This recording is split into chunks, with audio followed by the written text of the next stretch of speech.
दुख से भागते रहेंगे तब तक दुख हमारा पीछा नहीं छोड़ेगा, और जिस दिन पलट कर खड़े हो गए दुख से निपटने के लिए तो दुख तुम्हें छू नहीं सकेगा। बस इतनी हिम्मत रखनी है।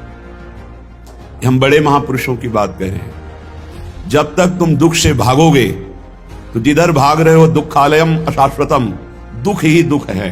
और जब पलट कर खड़े हो जाओगे कि देखता हूं ये दुख मुझे कितना रौंदता है, अब मैं हरि शरण में होकर हर दुख सहूंगा, तो इसका नामो निशान मिट जाएगा। दुख का नामो निशान मिट जाएगा और आनंद महासुख में डूब जाओगे। पर लौटकर दुख की तरफ खड़ा होना बहुत कठिन है। दुख से पिंड छुटाकर भागने के लिए सब भाग रहे हैं, लेकिन दुख की ही तरफ भाग रहे हैं। दुखालयम अशाश्वतम, ये दुर्लभ बात है। पर इसके लिए कमर कसना होगा कि हमें चाहे जितना दुख पड़े हम उस दुख को सहेंगे। संसार की तरफ जाने वाले को दुख ही दुख है, पर प्रभु की तरफ चलने वाले को थोड़ा दुख है। जैसे ऑपरेशन में कष्ट ही कष्ट है, पर इंजेक्शन शून्य का लगाकर बेहोशी का लगा के थोड़ा बस कष्ट है, फिर आप भूल जाएंगे। ऐसे ही थोड़ा जब तक तुम्हें होश है देह का तब तक ये कष्ट है। जहां आपके अंदर प्रेम का इंजेक्शन लगा फिर हर कष्ट सुखप्रद दिखाई देता है। धन्य है महापुरुषों का जीवन। जब उनके चरित्रों को पढ़ो तो हृदय विदीर्ण होता है कि कैसा समर्पण। श्री तुकाराम जी के महाराज के कितना भारी कष्ट सहते हुए वो कितनी उच्च कोटि की दशा को प्राप्त हुए। हम इसीलिए कहते हैं कि कष्ट के बचने के लिए बचाव पक्ष में होकर जब आप संसार की तरफ भागोगे तो दुख तुम्हें छोड़ेगा नहीं, रौंद देगा। और जब तुम मुड़कर खड़े हो जाओ, आओ तुम्हें जितना देना है देख लो, कितना दुख दोगे, वो अपने आप दुख सुख के रूप में बदल जाएगा। ये लिख लो दिमाग में, डरना नहीं है। श्री तुकाराम जी से किसी ने पूछा, वैसे आत्मचरित्र वर्णन करना महापुरुषों के लिए बड़ा कठिन होता है। अपनी प्रशंसा या अपने चरित्र पर जब उनके जन पूछते हैं तो करुणा करके वो बताने लगते हैं। तुकाराम महाराज जब हरि कीर्तन में अद्भुत अवस्था को प्राप्त होते तो ये देखकर भक्त जनों के हृदय में कि महाराज आपको ऐसी अवस्था कैसे प्राप्त हुई, तो सुनो हमारे ऊपर पांडुरंगा की कृपा हुई। पहली, मेरा जन्म आप लिख रहे हैं चतुर्वर्ण में हुआ। मुझे व्यवसाय मिला व्यापार का, लेकिन पांडुरंगा जब अपने में लगाना चाहता है तो व्यापार सफल कैसे हो सकता है? असफल हो गया व्यापार। सारी संपत्ति हमारी जाती रही, घाटा ही घाटा व्यापार में। हमारे कुल से विट्ठल भगवान की उपासना होती रही। कुल में परंपरा चली आ रही थी कि हमारे कुलदेव पांडुरंगा विट्ठल भगवान। ध्यान से सुनना, चतुर्वर्ण में हमारा जन्म हुआ, व्यापार किया गया, व्यापार में घाटा ही घाटा। ऐसी परिस्थिति आई, माता पिता का स्वर्गवास हो गया, बहुत दुख मिला। न खाने को, न व्यापार चला, माता पिता ऊपर से पधार गए, अकाल पड़ गया। जो घर में बचा हुआ अन्न था कुछ दिनों में खत्म हो गया, बाहर से आने का कोई गुंजाइश ही नहीं रह गई, सब स्वाहा। जो हम पिता माता की बनाई हुई प्रतिष्ठा थी वो भी धूल धूसरित हो गई। यहां तक कि मेरे परिवार को अन्न के लिए तड़प तड़प कर प्राण त्यागना पड़ा। खुद आपने लिखा, हर तरह से चारों तरफ मुझे अंधेरा ही अंधेरा, कष्ट ही कष्ट। आपको स्थिति कैसे प्राप्त हुई आप वर्णन। मुझे अपने ऊपर लज्जा आने लगी कि ना पत्नी को अन्न दे सका, ना परिवार को पाल सका। क्या जीवन मेरा, बड़ा हृदय में दाह हुआ, सब कुछ नष्ट भ्रष्ट हो गया।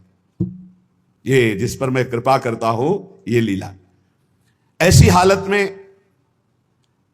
अब कुछ नहीं बचा तो विट्ठल भगवान का मंदिर जो टूटा हुआ पड़ा था उसमें जो सेवा हो रही थी उसमें लग गया जाकर के, जीर्णोद्धार। उसमें रात दिन खूब शरीर को मेहनत करके परिश्रम करके सेवा करता और कुछ वहां से नहीं लेता, बस सेवा ही सेवा, खाने को भी नहीं। मन में उमंग आई, पहली बार की एकादशी व्रत रहूंगा। प्रारंभ की बात बता रहे हैं जहां से स्थिति भगवदाकार बनती है। देखो, जिस पर विशुद्ध कृपा होती है ये प्रतिकूलताएं शुरू हो जाती हैं। कोई भी भक्ति मार्ग का उपासक घबराए नहीं, हिम्मत रखे। ये प्रतिकूलताएं अनंत जन्मों की बिगड़ी को सुधारने के लिए हैं, क्योंकि एक ही रास्ता बचता है प्रभु का। प्रतिकूलता ना मिले तो चढ़ाई नहीं चढ़ सकते अध्यात्म की। मन में आया कि बाद से एकादशी रहा करूंगा। अब एकादशी तो है ही, क्योंकि कुछ घर में है ही नहीं, तो पर एकादशी व्रत रहने का। भजन में मन नहीं रमता था क्योंकि अभ्यास ही नहीं था। देख लीजिए इतने बड़े महापुरुष जो सदैह विमान में बैठकर भगवत धाम गए। आप लोग चिंता मत करें, आप लोग जो कहते हैं मेरा मन भजन में नहीं लगता, तो कुछ तो लगता है। श्री तुकाराम जी लिख रहे हैं, आरंभ में बिल्कुल मेरा भजन में मन नहीं लगता था, पर संतों के चरित्र पढ़ने में मन लगता। संतों के चरित्र पढ़ता और उनके वचनों को बार बार याद करता कि उन्होंने क्या कहा है। उनके वचनों से मुझे बोध होने लगा। संत वचनों पर विश्वास, संत वचनों का महत्व और उनके वचनों का बार बार मनन बहुत सुंदर साधन है। बिल्कुल उत्तम अवस्था प्राप्त करने के लिए ऐसे ही साधक को कर। संत चरित्र, भक्त चरित्र पढ़ने में बड़ा मन लगता है। उनके वचनों पर बड़ी निष्ठा, बड़ा भाव, उन्हीं के वचनों का बार बार मनन। अब मन लगने लगा कि जहां हरि कीर्तन होता है वहां पीछे जाके खड़े हो जाए। महाराष्ट्र में प्रायः खड़े होकर कीर्तन करने की प्रथा है। आगे महापुरुष गा रहे हैं, पीछे शम मंजीरा लिए हुए, मृदंग लिए हुए खड़े गान करते हैं। तो मैं भी कीर्तनकारों के पीछे खड़ा हो जाता और जैसे वो कीर्तन का भाव प्रकट करते वैसे ही कीर्तन गाने की चेष्टा करता। भक्तों के चरित्र पढ़ना, संतों की बातें मनन करना और कीर्तन में उपस्थित होने से मेरा मन शुद्ध होने लगा। अब तो कीर्तन में मेरा मन बहुत लगने लगा। कीर्तन भजन करने वालों को जहां देखता तो साष्टांग दंडवत हो जाता और गिरकर उनके चरणों में प्रार्थना करता कि थोड़ा चरणामृत उतार लेने दो। तो वो मुझे चरणामृत उतारने का अवसर देते और जब मैं चरणामृत पीता तो मुझे अपार आनंद आने लगा। अब तो मेरी लज्जा चली गई। जहां संत को देखता, भक्त को देखता, कीर्तनकार को देखता, चरणों में लौट जाता और उनसे प्रार्थना करता कि आप हमको चरणामृत दे दें। वो हमारी दैन्यता देखकर चरणामृत दे देते। अब हमारे मन में आया कि शरीर को भारी कष्ट देकर भजन करो। ये निष्ठा। शरीर आराम सुख की व्यवस्था चाहने वाला भजन में रुचि नहीं प्रकट कर पाता। ये ध्यान रखना। चाहे जितना शरीर में कष्ट हो, पर जैसे एक गरीब आदमी धन कमाने के लिए प्रयासरत रहता है, ऐसे भजनानंदी भजन के लिए प्रयासरत रहता है। रात्रि विषयी पुरुषों के लिए सोने के लिए अच्छी लगती है, भजनानंदियों के लिए रात्रि भजन के लिए होती है। थोड़ा विश्राम किया, जग के बैठ गए, बैठने की सामर्थ्य नहीं, फिर करवट ली हुई, लेटे हुए, आंख खोले हुए, मंत्राकार वृत्ति। समय हुआ शौच स्नान, अपनी दिनचर्या। नींद कहां? जब तक भगवत साक्षात्कार नहीं तब तक नींद कहां? जब भगवत साक्षात्कार हो गया तो नींद कहां? क्योंकि तमोगुण का पूर्ण नाश हो जाता है, त्रिगुणातीत अवस्था प्राप्त हो जाती है। यह निश्चय हुआ कीर्तन में जाने से, भगवत भक्तों के चरित्र पढ़ने से, भगवत भक्तों के वचन मनन करने से, भगवत भक्तों का चरणामृत पीने से, भगवत भक्तों के चरणांग में साष्टांग दंडवत करने से, कि शरीर को कष्टप्रद करके खूब भजन किया जाए। ये बड़े भाग्यशाली जो शब्द समझ पावे। शरीर को कष्ट रखते हुए भजन करना, चैन नहीं लेने देना, ये बड़े भाग्यशाली होंगे सो ये बात पकड़ पाएंगे। अब शरीर को कष्ट, बैठे हैं, जैसे श्री महात्मा बुद्ध जी ने कहा, इहासने सुसत में शरीरम, मेरा शरीर इसी आसन पर बैठकर सूख जाए, हड्डी टूट जाए, मांस गलित हो जाए, लेकिन जब तक ब्रह्मबोध नहीं होगा मैं उठूंगा नहीं। ये निष्ठाएं महापुरुषों की पकड़नी होती है। शरीर को बहुत सुखद नहीं, उचित भोजन, उचित नींद, रात दिन भजन। मैंने भगवत भजन में शरीर को घिस डाला। तुकाराम जी के रात दिन कीर्तन, रात दिन भजन। अब अच्छा लगने लगा तप, कष्टप्रद भजन, कष्टप्रद शरीर और खूब भजन अच्छा लगने लगा। ये मन का एक स्वभाव है। इसे भोगों में लगा दो तो ये भोगों की अभ्यास बढ़ाता चला जाएगा, और भजन में लगा दो तो भजन का अभ्यास बढ़ाता चला जाएगा। जब अन्न त्यागा, फलाहार में आए, तब फलाहार भी त्यागने की इच्छा जागृत हो गई कि सावन भर केवल जल पीकर रहेंगे, गंगा जल पीकर रहेंगे। बड़ा उत्साह, त्याग की तरफ तरो तो मन क्रम बाई क्रम त्याग बढ़ाता चला जाता है, और भोग की तरफ बढ़ो तो मन क्रम बाई क्रम भोग बढ़ाता चला जाता है। ये चतुर उपासक त्याग की तरफ बढ़ता है, अविवेकी भोग की तरफ बढ़ता है। इस प्रकार मेरी परमार्थ की साधना आरंभ हुई। कथा सुनना, कीर्तन में सम्मिलित होना और संतों से प्यार करना। संतों को देखते ही एकदम लौट जाना, ऐसा लगना कि हो भाग्य। ये प्रायः महापुरुषों की वाणियों में पाया गया। गोस्वामी तुलसीदास जी कहते हैं, जैसे मेघ को देखकर मोर कुहुक पड़ता है, नाचने लगता है, ऐसे संत को देखकर जो भक्त आनंदित हो जाता है, ओह अहो भाग्य, आज संत दर्शन हुए, और मन नाच पड़ता है, उसके हृदय में भगवान प्रेम वर्षा करते हैं। हमारा चित्त बस दो ही जगह लगने लगा, कथा कीर्तन और संत जन। परहित की बात आती तो शरीर की परवाह न करके दूसरों की सेवा करने में बड़ा सुख मिलने लगा। मेरी अवस्था देख करके जो मेरे स्वजन है उनको अच्छा नहीं लगा, नहीं लगेगा अच्छा।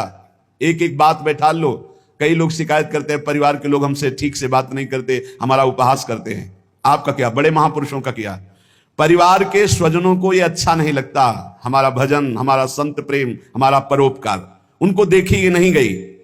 भाई बंद स्त्री, ये सब हमारा जो ये भाव है इसके विरुद्ध करने लगे।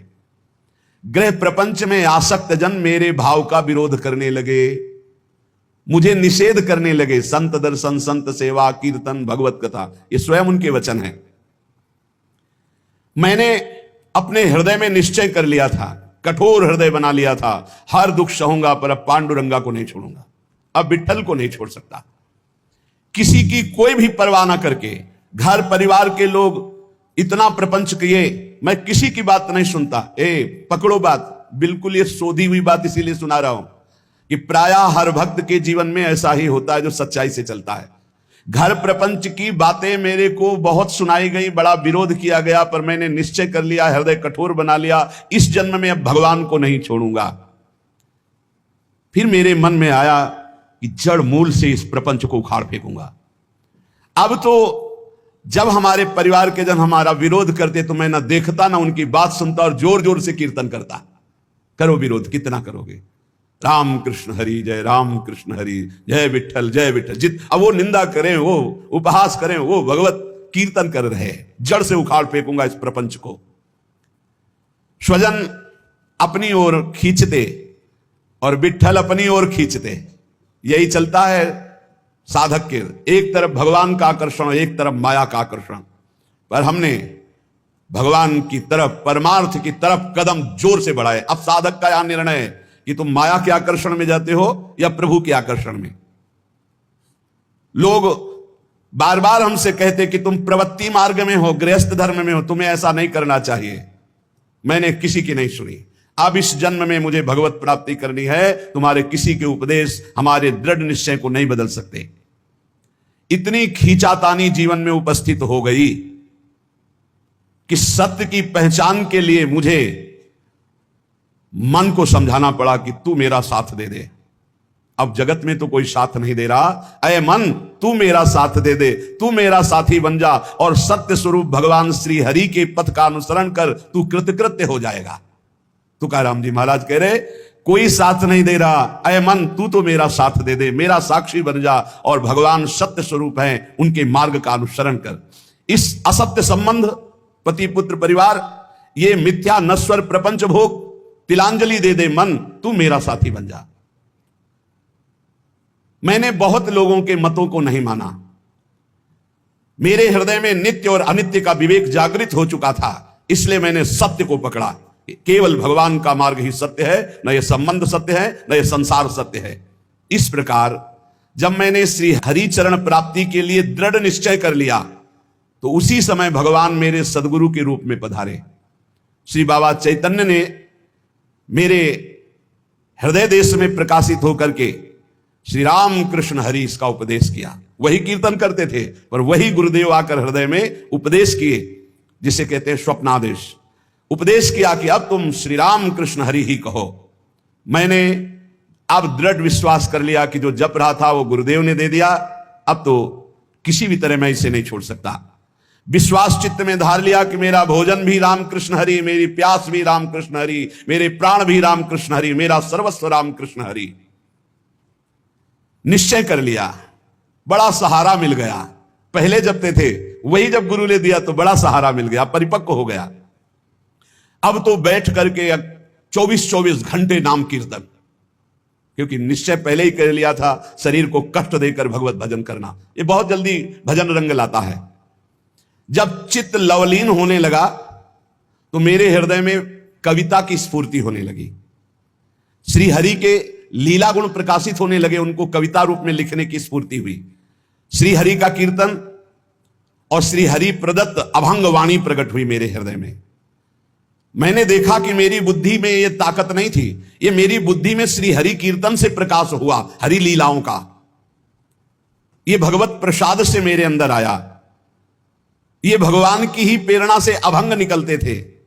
मैं गदगद होकर के अश्रु प्रवाह करने लगा कि कैसी कृपा की मेरी बुद्धि में एक भी लीला नहीं थी और आज लीलाओं की बाढ़ आ रही, गुणों की बाढ़ आ रही है। मैंने श्री हरि चरणों के प्रति और दृढ़ विश्वास और दृढ़ श्रद्धा प्रकट हुई। क्रम चलता रहा। बीच में रामेश्वर भट्ट के द्वारा बड़ा हमारे साथ निषेध आघात हुआ। मैंने भगवान की कृपा समझी, निषेध आघात हुआ, उसको भी सहा। बड़े विघ्न डाले जाते हैं, ये माया भगवती बड़ी विचित्र है। भगवान की प्रेरणा से मैंने उसको भी सहा। समाज का विरोध, घर का विरोध, माया का नाना प्रकार तांडव, खाने को नहीं, हर अव्यवस्था। चलो भजन, यहां जरा सा कामना पूर्ति नहीं होती, बोले अश्रद्धा हो गई भगवान में। ये कोई भगत है? भगवान ही हमारे प्रीतम हैं, उन्हीं को प्रसन्न करना है, इसलिए नाम कीर्तन और सुंदर कवित्त रचना करके उनको सुनाता। जब मैं ऐसा करता तो बहुत लोगों ने मुझे अनुचित ठहराया। इन बातों को बहुत पकड़ना है, हिम्मत से चलना है। बहुत लोग विरोध करने लगे। जो मेरी लिखी हुई वाणी थी, बड़ा विरोध होने लगा। इस विरोध से मेरा चित्त यूं दुखी हुआ कि हे हरि, आप प्रेरित करते हो, सो मैं लिखता हूं, सो मैं गाता हूं, फिर ये विरोध क्यों?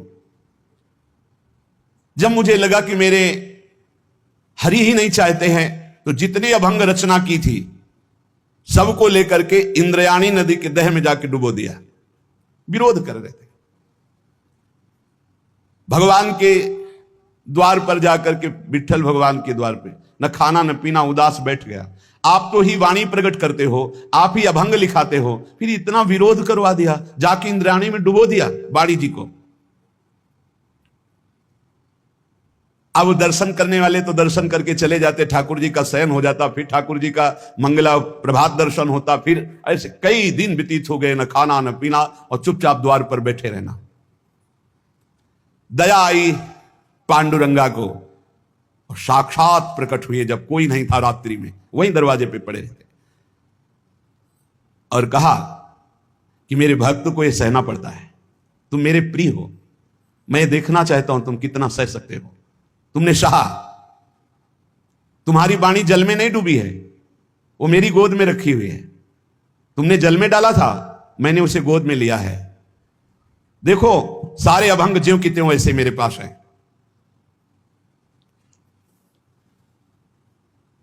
अभंग ज्यों के त्यों, जैसे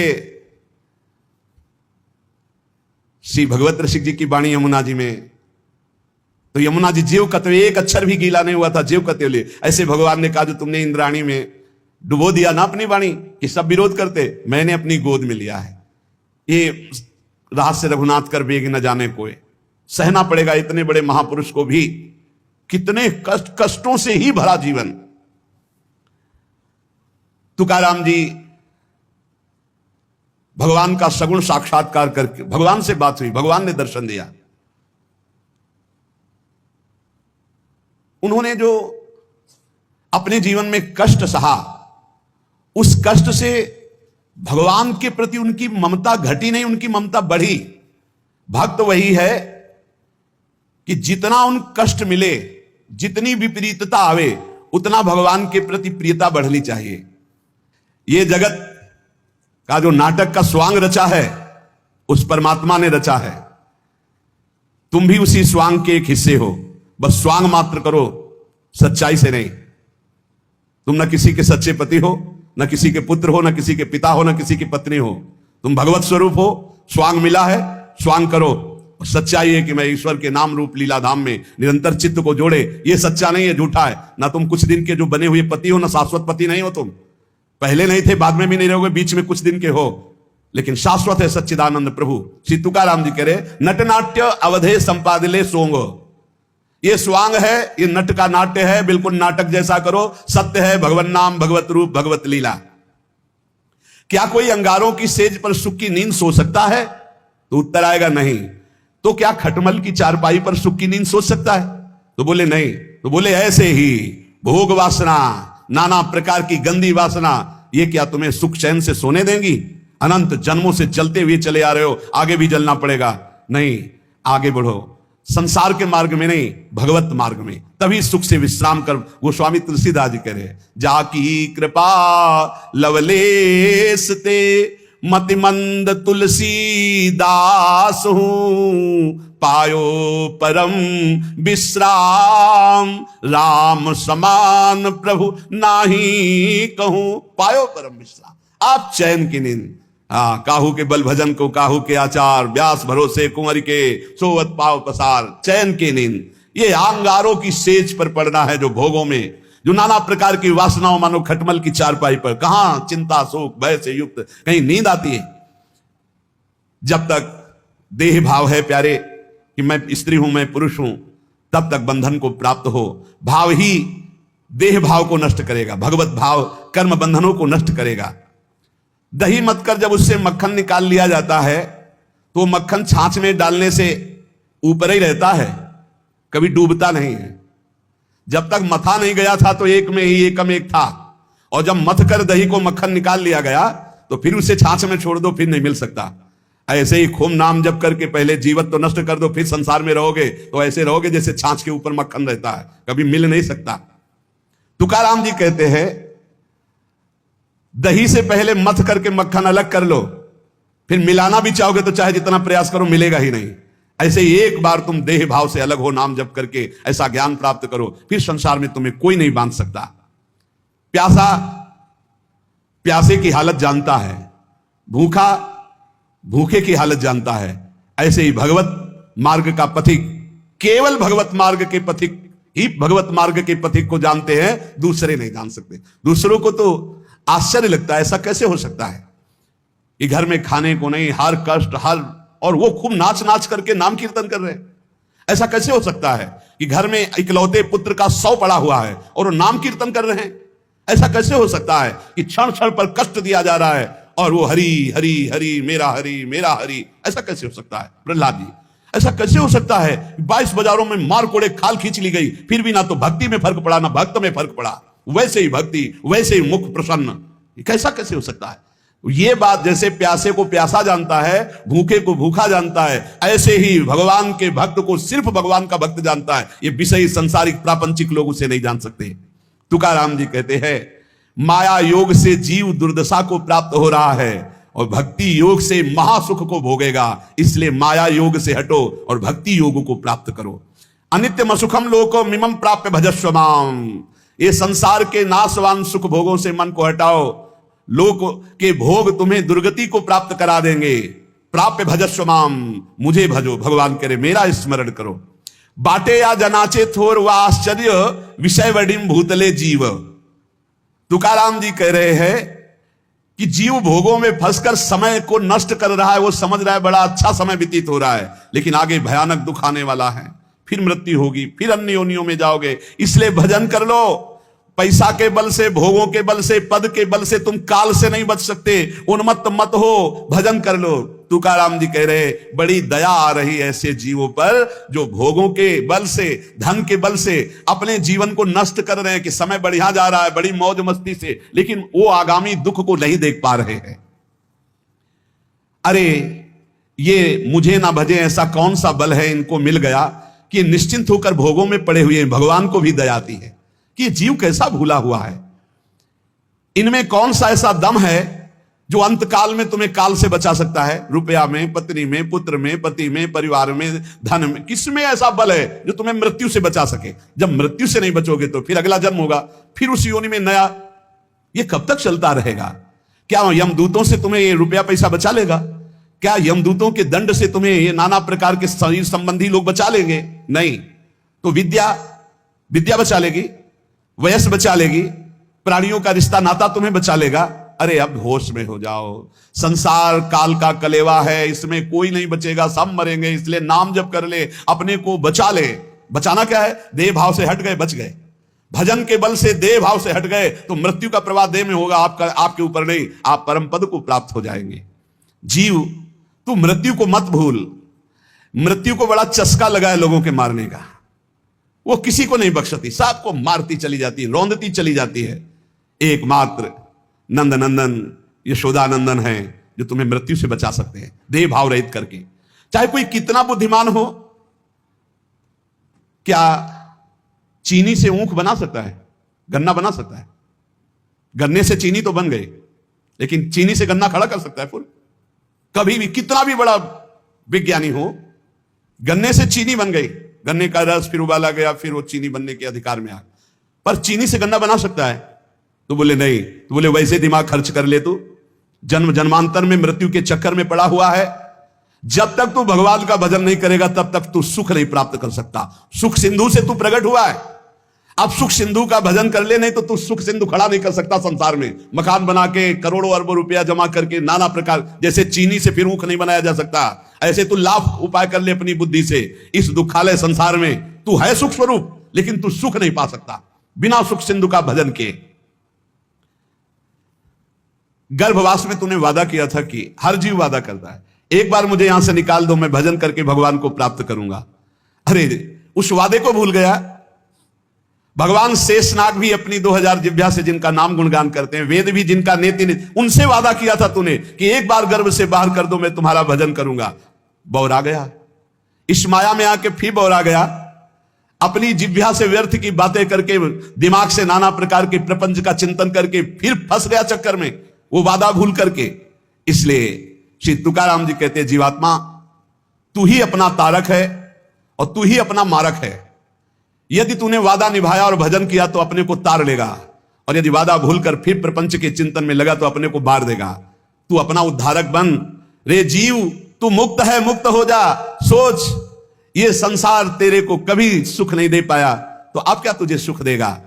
इसलिए जैसे भोजन पाने से तृप्ति होती है एक एक कवल से, ऐसे एक एक नाम से संसार से वैराग्य, स्वरूप का बोध और भगवान से प्रेम होता है। इसलिए निरंतर नाम जप करो, जो हमारे जीवन का परम लाभ है। नाम, हर समय नाम जप करते रहो। जहां संत जन मिले दौड़ कर जाओ, चरण वंदना करो, उनके वचन सुनो। भगवत चर्चा सुनने से नाम जप में बड़ा उत्साह होता है। भजन न होई संग बिन, भजन बिना नहीं प्रेम, और भजन के बिना भगवत प्रेम नहीं हो, प्रेम के बिना इस संसार से मुक्ति नहीं। क्योंकि जब भगवत प्रेम होता है तो शरीर राग नष्ट हो जाता है। नहीं, ये बड़ा कष्टमय शरीर है। अभी भगवान कृपालु हैं, आपको कष्ट का समय नहीं आया इसलिए आप नहीं समझ पा रहे हैं। नहीं, बड़ा कष्ट करना ही है, जी नहीं सकते। बड़ी, मतलब आप समझो, अगर स्थिति ना हो तो प्रतिपल कष्ट का समय है, प्रतिपल कष्ट का समय। अगर भगवान का चिंतन न हो तो क्या चिंतन है, क्या कष्ट का चिंतन है, हर समय कष्ट। तो ये क्या हमारे ऊपर ही है क्या? सब जीव को भोगना पड़ेगा।